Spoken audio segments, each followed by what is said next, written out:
naging laman ng mga usap-usapan sa social media ang kapamilya actress na si Catherine Bernardo at actor-producer na si Jericho Rosales matapos kumalat sa social media ang larawan nilang magkatabi kasama ang director-screenwriter Johnny Manahan. Ang nasabing photo ay ibinahagi ng aktor na si Jake Ejercito sa Facebook account kung saan magkatabi at komportable sa isa't isa sina Catherine Bernardo. Bukod kina Catherine Bernardo, Jericho Rosales at director-screenwriter Johnny Manahan, makikita rin sa nasabing larawan ang iba pang mga malalaking stars sa showbiz industry kagaya nina Piolo Pascual, Bea Alonzo at Jake Ejercito. Sa caption isiniwalat ni Jake Ejercito na natitipon sila para sa birthday dinner ni Johnny Manahan.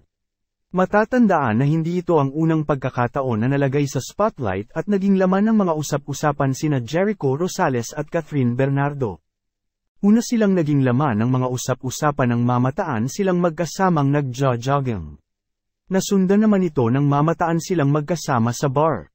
May mga naglabasan pang mga isyu na umano'y nililigawan ni Jericho Rosales si Catherine Bernardo na noon pa man ay aminado na siyang isa sa kanyang mga celebrity crush. Wala naman umanong masama rito dahil pareho namang single ang dalawa dahil matagal na palang hiwalay si Jericho Rosales sa kanyang asawa na si Kim Jones. Sa kabilang banda, may mga nagsasabi naman na baka may nilulutong proyekto ang dalawa kaya naman ngayon pa lamang ay ipinapakita na nilang malapit sila sa isa't isa.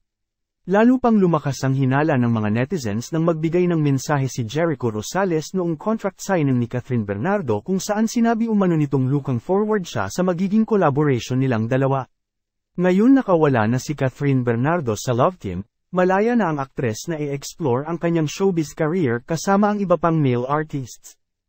Kaagad rin namang pinabulaanan ng aktres ang isyong may romantic relationship sila ni Jericho Rosales dahil iginiit ni Catherine na nagkasama lamang sila dahil sa friend ni Catherine Bernardo na si John Manalo na pamangkin naman ni Jericho Rosales.